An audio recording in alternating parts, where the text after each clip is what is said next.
कि बड़े मेहनत से हमने काम किया था और बड़े शिद्दत से कोई राइटर गाना लिखा होगा, बड़े शिद्दत से कोई म्यूजिक डायरेक्टर उसमें काम किया होगा, बड़ी शिद्दत से वो वीडियो डायरेक्टर काम किया होगा, बड़े शिद्दत से वो कलाकार उसमें डांस किया होगा, बड़े शिद्दत से वो कोरस वाले बेचारे धूप में जल जल के उस गाने के लिए मेहनत किए होंगे।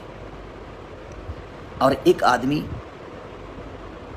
छोटी सी ईगो के लिए उस पूरे मेहनत पे पानी फेर दिया। तो माता रानी और मेरा भगवान आप सब हैं, तो आप सबको ही विचार करना है उनके लिए कि वो किस हद तक अच्छे हैं कि घर परिवार को रोकने का, किसी का रोजी रोटी बंद करने का, सिर्फ आप छोटे से फ़ायदा के लिए आप किसी के घर परिवार को तोड़ रहे हो, किसी के बीवी बच्चों को रोड पे लाने वाला काम कर रहे हो। पर कोई नहीं, ईश्वर सबको देखता है। ना पैसे लेकर आपको जाना है, ना मुझे जाना है। इस दुनिया में जो आया है, खाली हाथ आए हो खाली हाथ जाओगे भाई। तो मुझे लगता है कि प्रेम मोहब्बत से ज़िंदगी को इंसान को चला लेना चाहिए।